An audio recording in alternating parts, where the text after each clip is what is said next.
এই শব্দটা নবীজি সাল্লাল্লাহু আলাইহি সাল্লামের কোন সহিহ হাদিসে উল্লেখ করা হয়নি।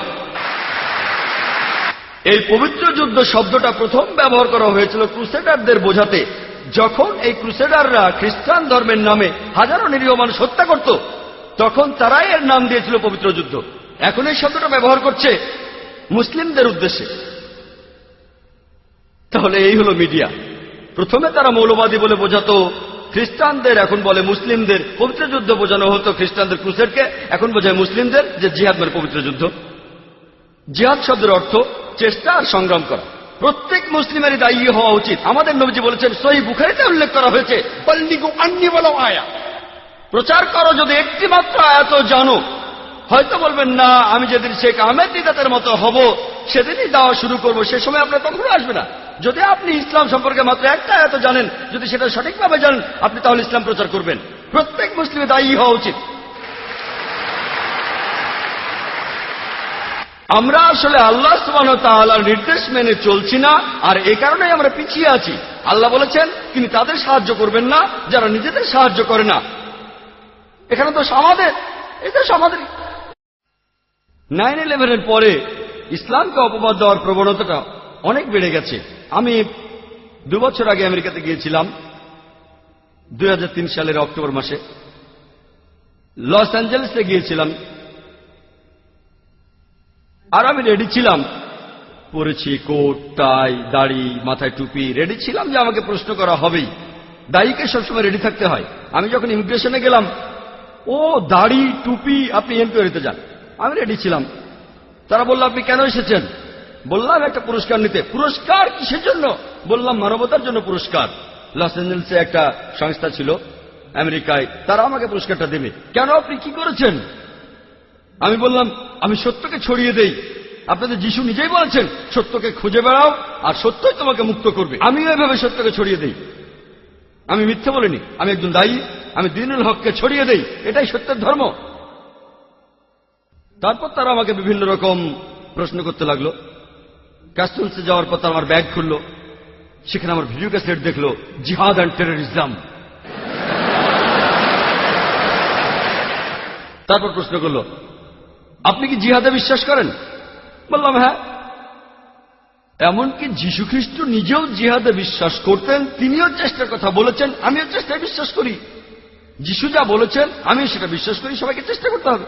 না না, আপনি কি যুদ্ধ করায় বিশ্বাস করেন? বললাম, এই কথাটা বাইবেলে উল্লেখ আছে, বুক অব এক্সোডাসের 22 নম্বর অধ্যায়ে আপনাকে যুদ্ধ করতে হবে। বাইবেলে উল্লেখ করা আছে বুক অব এক্সোডাসের 32 নম্বর অধ্যায়ে যুদ্ধ করতে হবে। বুক অব নাম্বারসের 31 নম্বর অধ্যায়ে যুদ্ধ করো। যীশু খ্রিস্ট নিজের মুখে বলেছেন গসপেল অব লুকের 22 নম্বর অধ্যায়ে, তরবারি নিয়ে তোমরা যুদ্ধ করো। কিন্তু তখন সেখানকার খ্রিস্টান কাস্টমস অফিসার বলল, সেটা তো আত্মরক্ষার জন্য। বললাম যে আমিও সেজন্য করি, আত্মরক্ষার জন্য। তারা বলল, স্যার আপনাকে আরেকটা প্রশ্ন করতে পারি? বললাম, কোনো সমস্যা নেই। তখন আমার হোস্টকে বললাম, আমি ইমিগ্রেশনে দাওয়া দিচ্ছি, চিন্তা করবেন না। দায়ীর কথা বলি, একজন দায়ী কখনো সত্যকে ভয় পাবে না। আমি লেকচারের শুরুতে সূরা ইসরার একটি আয়াত বলেছিলাম। 81 নম্বর আয়াতে উল্লেখ করা হয়েছে, ওয়াকুল জাল হক ওয়াজাহাকাল বাতিল ইন্নাল বাতিলা কানা জাউকা। যখন সত্য এসে মিথ্যার সামনে দাঁড়ায়, মিথ্যা তখন বিলুপ্ত হয়, কারণ মিথ্যা তার প্রকৃতিগত কারণে বিলুপ্ত হবে। আর আলহামদুলিল্লাহ 9/11-এর পরে নিয়মের বেশ কড়াকড়ি হয়েছে, কাস্টমসে কড়াকড়ি হয়েছে। তবে আলহামদুলিল্লাহ 9/11-এর পরে আমি গিয়েছি আমেরিকায়, কানাডায়, ইংল্যান্ডে, অস্ট্রেলিয়ায়, মালয়েশিয়ায়, সিঙ্গাপুরে। আমার কাছে 10 বছরের আমেরিকান ভিসা আছে, ইংল্যান্ডের 5 বছর, কানাডার 2 বছরের ভিসা। আলহামদুলিল্লাহ সুম্মা আলহামদুলিল্লাহ। তারপরেও আমি আমার কথাগুলো স্পষ্টভাবেই বলি। যখন লেকচার দিতে যাই বলি লেকচার দিতে এসেছি, যখন সত্য প্রচার করতে যাই বলি সত্য প্রচার করতে এসেছি। পরিস্থিতির উপর ভিত্তি করেই উত্তরটা দেই।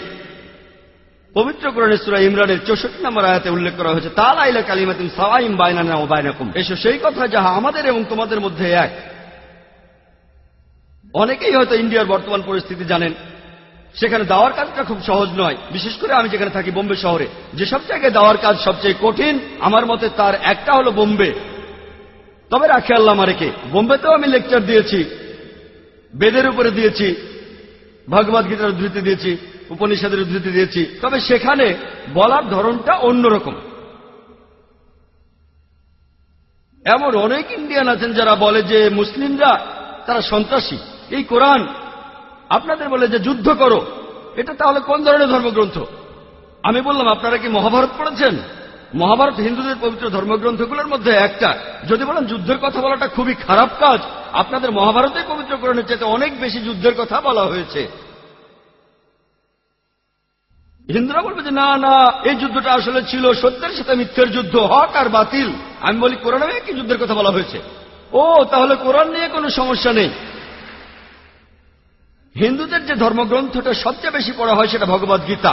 এই ভগবদ গীতায় অর্জুনকে উপদেশ দিচ্ছে কৃষ্ণ, হিন্দুদের মহান ঈশ্বর অর্জুনকে। ভগবদ গীতায় উল্লেখ করা হয়েছে 1 নম্বর অধ্যায়ের 43 থেকে 46 নম্বর অনুচ্ছেদে যে অর্জুন যুদ্ধক্ষেত্রে তার অস্ত্র মাটিতে রেখে বলল, আমি এখানে বরং নিরস্ত্র অবস্থায় মারা যাব, কিন্তু আত্মীয়দের সাথে যুদ্ধ করব না। মহাভারতে আত্মীয়দের মধ্যে একটা যুদ্ধ ঘটনা আছে, পাণ্ডবদের 5 ভাইয়ের সাথে কৌরবদের 100 ভাইয়ের মধ্যে যুদ্ধ। আর ভগবদ্গীতা মহাভারতের একটা অংশ, 25টি অধ্যায়। কৃষ্ণ তখন অর্জুনকে বললেন, ভগবদ্গীতার প্রথম অধ্যায় 43 থেকে 46 অনুচ্ছেদে অর্জুন নিরস্ত্র অবস্থায় মরতে চায়, কিন্তু আত্মীয়দের সাথে যুদ্ধ করবে না। এর মাত্র কয়েকটা অনুচ্ছেদ পরেই 2 নম্বর অধ্যায়ের 2 অনুচ্ছেদে শ্রীকৃষ্ণ বলছেন, হে অর্জুন, তোমার মনে এমন চিন্তা কিভাবে এলো? কিভাবে তুমি এতটা শক্তিহীন হলে? মহান ঈশ্বর শ্রীকৃষ্ণ তিনি অর্জুনকে বলছেন শক্তিহীন। তুমি তো স্বর্গে প্রবেশ করতে পারবে না। আর পুরো ভগবদ গীতাতেই সর্বশক্তিমান ঈশ্বর অর্জুনকে উপদেশ দিচ্ছেন যে তোমার আত্মীয়দের সাথে তোমাকে যুদ্ধ করতে হবে। এরপর আরো আছে ভগবদ গীতা 2 নম্বর অধ্যায়ের 31 থেকে 33 অনুচ্ছেদে, হে অর্জুন, তুমি একজন ক্ষত্রিয়। ধর্মের পক্ষ নিয়ে যুদ্ধ করা সেটা হচ্ছে তোমার দায়িত্ব। যদি যুদ্ধ না করো তাহলে পাপ হবে, যদি যুদ্ধ করো তাহলে তুমি স্বর্গে প্রবেশ করতে পারবে। আর সেই ক্ষত্রিয়রা ভাগ্যবান যারা যুদ্ধ করার সুযোগ পায়। চিন্তা করেন, যদি আমি হিন্দুদের বলি আপনাদের ঈশ্বর শ্রীকৃষ্ণ অর্জুনকে জোর করেছেন তার আত্মীয়দের হত্যা করতে, এটা ঠিক হবে না। শ্রীকৃষ্ণ যেটা করেছেন, অর্জুনকে বলেছেন যদি তোমাকে সত্যের জন্য যুদ্ধ করতে হয়, আত্মীয়দের সাথে যুদ্ধ করতে হয়, তবুও তুমি যুদ্ধ করো। আর পবিত্র কোরআনেও বলছে, সূরা নিসার 135 নম্বর আয়াতে উল্লেখ করা হয়েছে, ইয়া আইয়ুহাল্লাযিনা আমানু, হে মুমিনগণ, ন্যায় বিচারে দৃঢ় প্রতিজ্ঞ থাকবে, সাক্ষী স্বরূপ আল্লাহ সুবহানাহু ওয়া তাআলার। যদিও সেটা তোমাদের বিরুদ্ধে যায়, পিতামাতার বিরুদ্ধে যায়, আত্মীয় স্বজনের বিরুদ্ধে যায়, হোক সেটা ধনী বা গরিব, আল্লাহ উভয়েরই ঘনিষ্ঠতর। একই কথা। প্রায় দেখা যায় একটা হাদিসের কথা বলা হয় ইসলামকে অপবাদ দিয়ে। সহিহ বুখারীর একটা হাদিস 4 নম্বর খণ্ড, সেখানে বুক অব জিহাদের 2 নম্বর অধ্যায়ের 45 নম্বর হাদিস। আর সমালোচকরা বলে, আপনাদের নবী মুহাম্মদ সাল্লাল্লাহু আলাইহি সাল্লাম বলেছেন, যদি কোনো মুজাহিদ যুদ্ধক্ষেত্রে মারা যায় সে তাহলে বেহেশতে যাবে, যদি বেঁচে ফিরে আসে তাহলে পৃথিবীর সম্পদ পাবে। আর বিভিন্ন সমালোচক ইন্ডিয়ার, যেমন অনুসরী, তারা ইসলামের সমালোচনা করে এই হাদিসের উদ্ধৃতি দেয়। আমি তাদের বলি, আপনারা কি ভগবদ্গীতা পড়েননি? ভগবদ্গীতায় উল্লেখ আছে 2 নম্বর অধ্যায়ের 37 অনুচ্ছেদে শ্রীকৃষ্ণ হিন্দুদের মহান ঈশ্বর, তিনি অর্জুনকে বলছেন, হে অর্জুন, যাও যুদ্ধ করো। যদি মারা যাও তুমি তাহলে স্বর্গে যেতে পারবে, বেহেশতে যেতে পারবে, তুমি জান্নাতে যেতে পারবে, বেহেশতে। যদি তুমি বেঁচে ফিরে আসো তাহলে যুদ্ধের লুণ্ঠিত দ্রব্য তুমি পাবে। ঠিক একই কথা আছে সহিহ বুখারীতে, একই। আমি এই হিন্দুদের বলি, আপনাদের ধর্মগ্রন্থ কি পড়েননি যে এখন কোরআন হাদিসের ভুল বের করছেন? আমি আল্লাহ সুবহানাহু ওয়া তাআলার নির্দেশ মেনেই চলি, তাআলা ইলা কালিমাতিন সাওয়াইন বাইনানা ওয়া বাইনাকুম, এসো সেই কথা যাহা তোমাদের এবং আমাদের মধ্যে এক।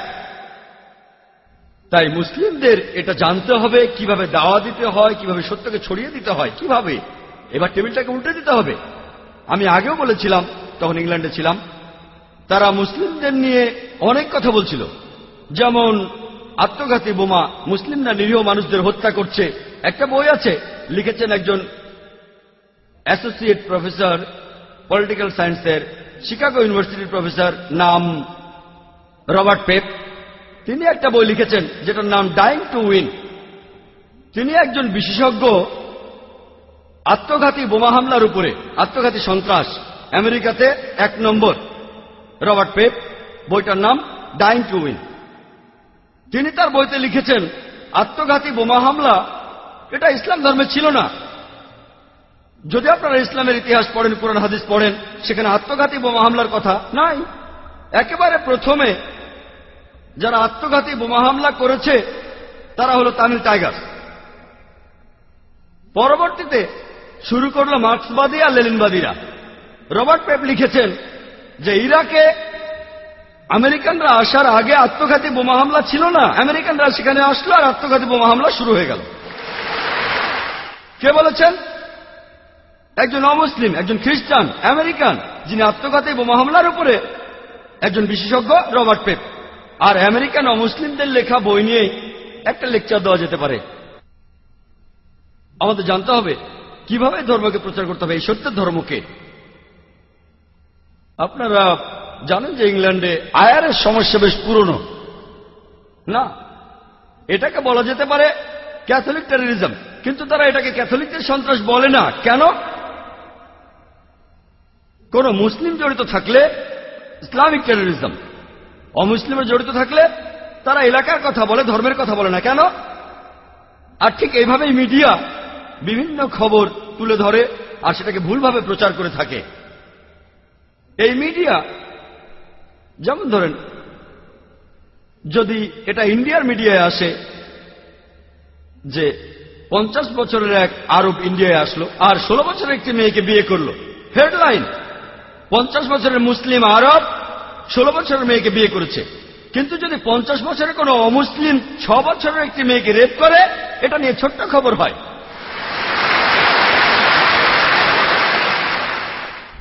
যদিও বিয়ের সময় মেয়ের বাবা মায়ের অনুমতি নেওয়া হয়েছে, মেয়েও রাজি আছে, তাকে প্রাপ্য অধিকার দেওয়া হচ্ছে, এখানে সমস্যাটা কি? কিন্তু 50 বছরের অমুসলিম 6 বছরের মেয়েকে ধর্ষণ করলে এটা নিয়ে ছোট্ট খবর হয়। ওকলাহোমা বোম্বিংয়ের কথা নিশ্চয়ই শুনেছেন। মধ্যপ্রাচ্যের ষড়যন্ত্র দিনের পর দিন। যখন জানতে পারলো হামলাকারী আমেরিকান সৈনিক, খবরটা কয়েকদিন পর পেপার থেকে হারিয়ে গেল। এরকম আরো অনেক উদাহরণ দেয়া যায় যে মিডিয়া আসলে খেলা করছে। আর এখন তারা বলে ইসলাম হলো সেই ধর্ম যেটা তরবারির জোরে ছড়ানো হয়েছে। এ ব্যাপারে খুব সুন্দর বলেছেন ডি লেসলি ওলেরি তার বইতে ইসলাম অন দ্য ক্রস রোডের 8 নম্বর পৃষ্ঠায়। বলা হয়েছে ইতিহাসে এটা পরিষ্কার যে তরবারি হাতে নিয়ে মুসলিমদের ইসলাম ধর্মকে ছড়ানো আর বিভিন্ন দেশ জয় করার আজগুবি গল্পটা একটা অসাধারণ মিথ্যে ছাড়া আর কিছুই নয়, যেটা বারবার করে বলা হয়ে থাকে। ডি লেসলি ওলেরি খুবই বিখ্যাত ঐতিহাসিক। তিনি বলেছেন ইতিহাসে এটা পরিষ্কার যে চরমপন্থী মুসলিমদের তরবারি হাতে নিয়ে ইসলাম ছড়ানো আর বিভিন্ন দেশ জয় করার গল্প একটা অসাধারণ মিথ্যে, যেটা বারবার বলা হয়ে থাকে। ইতিহাস আমাদের বলে যে আমরা মুসলিমরা 800 বছর স্পেনে রাজত্ব করেছি। আমরা আমাদের কাজ করিনি, আমরা মানুষকে দাওয়া দেইনি। পরবর্তীতে ক্রুসেডাররা আসলো, স্পেন দখল করলো, তখন একজন মুসলিমও প্রকাশ্যে আযান দিতে পারত না। মুসলিমরা আমরা আরব দেশগুলো শাসন করেছি গত 1400 বছর ধরে। কিছুদিন ব্রিটিশরা করেছিল, কিছুদিন ফ্রেঞ্চরা শাসন করেছিল, তবে মুসলিমরা এই সময়টা বাদ দিয়ে আরব দেশগুলো শাসন করেছে গত 1400 বছর ধরে। তবু এখনো পরিসংখ্যান আমাদের বলে আরব দেশে প্রায় 1.5 কোটি মানুষ আছে যারা কপ্টিক খ্রিস্টান। কপ্টিক খ্রিস্টান মানে বংশ পরম্পরায় খ্রিস্টান। যদি আমরা চাইতাম তাহলে আরবদের সবাইকে ইসলাম গ্রহণে বাধ্য করতাম তরবারির জোরে। আমরা সেটা করিনি। এই 1.5 কোটি কপ্টিক খ্রিস্টান আরব দেশে তারাই সাক্ষ্য দিচ্ছে, তারাই শাহাদা দিচ্ছে যে ইসলাম তরবারির সাহায্যে ছড়ানো হয়নি। মুসলিমরা ইন্ডিয়া শাসন করেছে প্রায় 1000 বছর। বর্তমানে ইন্ডিয়ায় 80%-এরও বেশি মানুষ অমুসলিম। আমরা যদি চাইতাম তাহলে প্রত্যেক ইন্ডিয়ানকে তরবারি দিয়ে ইসলাম গ্রহণে বাধ্য করতাম। আমরা সেটা করিনি, ইসলাম সে অনুমতি দেয়নি।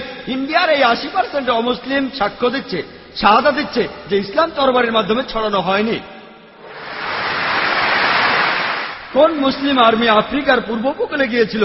কোন মুসলিম আর্মি ইন্দোনেশিয়ায় গিয়েছিল, যে দেশে মুসলিমদের সংখ্যা সবচেয়ে বেশি? কোন মুসলিম আর্মি গিয়েছিল মালয়েশিয়ায়, যেখানে 50%-এর বেশি মুসলিম? কোন মুসলিম আর্মি? কোন তরবারি? এটা হলো বুদ্ধির তরবারি। পবিত্র কোরআনে আছে সূরা নাহালের 125 নম্বর আয়াতে উল্লেখ করা হয়েছে, উদু ইলা সাবিলি রাব্বিকা বিল হিকমা ওয়াল মাউইজাতিল হাসানা ওয়াজাদিলহুম বিল্লাতি হাসান। প্রতিপালকের পথে মানুষকে আহ্বান করো হিকমত ও সদুপদেশ দ্বারা, এবং তাদের সাথে তর্ক করো আর তাদের যুক্তি দেখাও সবচেয়ে উত্তম ও গ্রহণযোগ্য পন্থায়। একবার একটা আর্টিকেল ছাপা হয়েছিল রিডার্স ডাইজেস্ট অ্যালবাইনাক ইয়ারবুকে 1986 সালে। এটা পরে প্লেন ট্রুথ ম্যাগাজিনও ছাপা হয়েছিল। একটা জরিপ চালানো হয়েছিল প্রধান ধর্মগুলোর অনুসারীদের নিয়ে। মোট 50 বছরের হিসাব সেখানে ছিল 1934 সাল থেকে 1984 সাল পর্যন্ত। আর যে ধর্মের অনুসারীদের সংখ্যা সবচেয়ে বেশি হারে বেড়েছে সেটা হল ইসলাম, 235%। খ্রিস্টান ধর্ম মাত্র 47%। এবার আমি প্রশ্ন করি, এই 50 বছরের মধ্যে এমন কোন যুদ্ধ হয়েছিল 1934 সাল থেকে 1984 সালের মধ্যে যে কারণে লক্ষ লক্ষ মানুষ ইসলাম গ্রহণ করছে? কোন যুদ্ধ? কোন যুদ্ধ? আজকে পৃথিবীতে ইসলামের প্রসার সবচেয়ে বেশি হারে বাড়ছে। আমেরিকায় যে ধর্মের প্রসার সবচেয়ে বেশি সেটা ইসলাম, ইউরোপে যে ধর্মের প্রসার সবচেয়ে বেশি সেটা ইসলাম। আমার প্রশ্ন, কে এই আমেরিকানদের, কে ইউরোপিয়ানদের তরবারির মুখে ইসলাম গ্রহণ করতে বাধ্য করছে? 9/11-এর আগে ইসলামের নামে মিডিয়া যে অপবাদ দিত সেটা হলো ইসলাম ধর্ম নারীদের কোনো অধিকার দেয় না। আপনারা জানেন যেসব মানুষ ইসলাম গ্রহণ করে, আমেরিকা আর ইউরোপের মানুষ সহ যেসব অমুসলিম ইসলাম গ্রহণ করে তাদের 2/3 নারী। যদি ইসলাম নারীদের অসম্মান করে তাহলে কেন এই আমেরিকান মহিলারা, কেন এই ইউরোপিয়ান মহিলারা ইসলাম গ্রহণ করছে? কেন? মিডিয়া বলছে ইসলাম নাকি নারীদের ছোট করে, তাহলে কেন এই আমেরিকান ইউরোপিয়ান মহিলারা ইসলাম গ্রহণ করছে? কারণ ইসলাম মানুষের বিভিন্ন সমস্যার সমাধান দিতে পারে, বিশেষ করে নারীদের জন্য। তারা ইসলামের নিরাপত্তা খুঁজে পায়। ইয়োহান রেডলির নাম শুনেছেন? তিনি গিয়েছিলেন আফগানিস্তানে স্পাইং করতে তালেবানদের উপরে। সেখানে ধরা পড়ে 7 দিন ছিলেন। যখন ফিরে এলেন তিনি তাদের উপর মুগ্ধ। এখানে সময় কম তাই বিস্তারিত বলছি না, অনেকে হয়তো জানেন। তিনি কোরআন পড়ার পরে ইসলাম গ্রহণ করেছেন। লোকে প্রশ্ন করেছে তালিবানরা কেমন ব্যবহার করেছে। আমাকে তারা অতিথির মতোই আপ্যায়ন করেছে, তারা যথেষ্ট সম্মান করেছে। তিনি বলেন তার সাথে খুবই ভদ্র ব্যবহার করেছে। তার মনোভাব বদলে গেছে। এখন তিনি ইসলাম গ্রহণ করে হিজাব পালন করেন।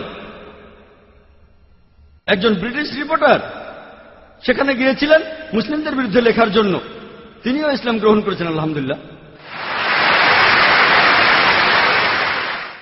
আর 9/11-এর পরে যখনই আমি আমেরিকা অথবা ইউরোপে যাই, আগের চাইতে অনেক বেশি অমুসলিম আমার লেকচার শুনতে আসে। তারা আমেরিকান, তারা ইউরোপিয়ান, সবাই আসে। পবিত্র কোরআনে আছে সূরা ইমরানের 54 নম্বর আয়াতে উল্লেখ করা হয়েছে যে মাকারু ওয়া মাকারুল্লাহু ওয়াল্লাহু খায়রুল মাকিরিন। আর তারা চক্রান্ত করেছিল, আল্লাহ কৌশল করেছিলেন, আল্লাহ সর্বশ্রেষ্ঠ কৌশলী। 9/11-এর পরে মাত্র 9 মাসের মধ্যে শুধুমাত্র আমেরিকায় 34,000 মানুষ ইসলাম গ্রহণ করেছে। ইয়োহান রেডলির কথা অনুযায়ী 9/11-এর 9-10 মাস পরে 20,000 ইউরোপিয়ান ইসলাম গ্রহণ করেছে। তারা যতই আক্রমণ করছে ইসলাম ততই উপরে উঠে যাচ্ছে। কিন্তু আমরা কিছু করছি না, আমাদের কারণে এসব হচ্ছে না, আমরা দায়িত্ব পালন করছি না। আল্লাহ প্রতিশ্রুতি দিয়েছেন কোরআনে, সব মিলিয়ে মোট 3টি আলাদা জায়গায়। সূরা সাফের 9 নম্বর আয়াতে উল্লেখ করা হয়েছে, সূরা তাওবা 33 নম্বর আয়াতে উল্লেখ করা হয়েছে, এবং পবিত্র কোরআনে সূরা ফাতার 28 নম্বর আয়াতে বলা হয়েছে ওয়াল্লাযী আরসালা রাসূলাহু বিল হুদা ওয়া দিনাল হক লিইয়ুযহিরাহু আলাদ দীনি কুল্লি। আল্লাহ তার রাসূলকে পাঠিয়েছেন পথ নির্দেশক এবং সত্যের দিন সহ, যাতে করে এটা অন্য সমস্ত দিনের উপরে থাকে, অন্য সব দিন দর্শনের উপরে থাকে। ইসলাম অন্য সব ধর্মের উপরে অবস্থান করবে। এই শান্তির ধর্মটা, এই সত্যের ধর্মটা অন্য সব জীবন দর্শনের উপরে থাকবে।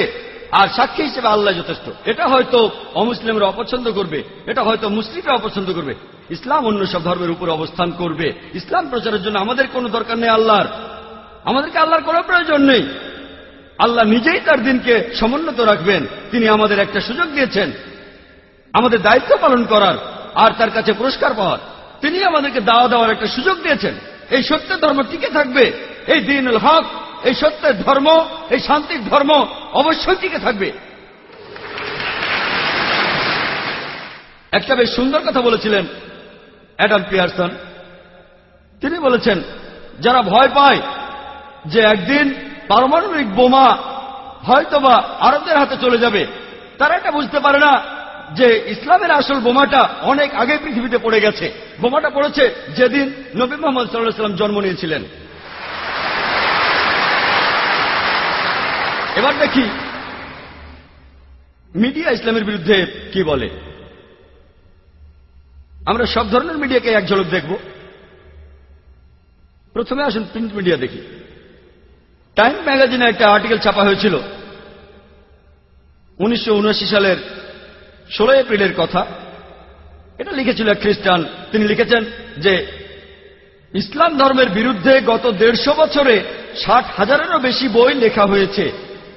1800 সাল থেকে 1950 সালের মধ্যে ইসলামের বিরুদ্ধে 60,000-এরও বেশি বই লেখা হয়েছে। যদি হিসেব করেন গড়ে একটারও বেশি বই লেখা হয়েছে প্রতিদিন। প্রতিদিন একটারও বেশি বই লেখা হয়েছে ইসলামের বিরুদ্ধে, নবীজির বিরুদ্ধে। আর 9/11-এর পরে এই প্রবণতাটা আরো অনেক বেড়ে গেছে। ইসলামের বিরুদ্ধে এখন প্রতিদিন অনেক বই লেখা হচ্ছে। আর মুসলিমরা আমরা কি করছি? খ্রিস্টান মিশনারিরা তারা ধর্মকে ছড়াচ্ছে, তাদের দায়িত্ব পালন করছে। তারা ছাপাচ্ছে বিভিন্ন লিটারেচার আর সেগুলো বিলি করছে। আমাদের এখানেও একটা স্যাম্পল আছে। এই যে প্রশ্ন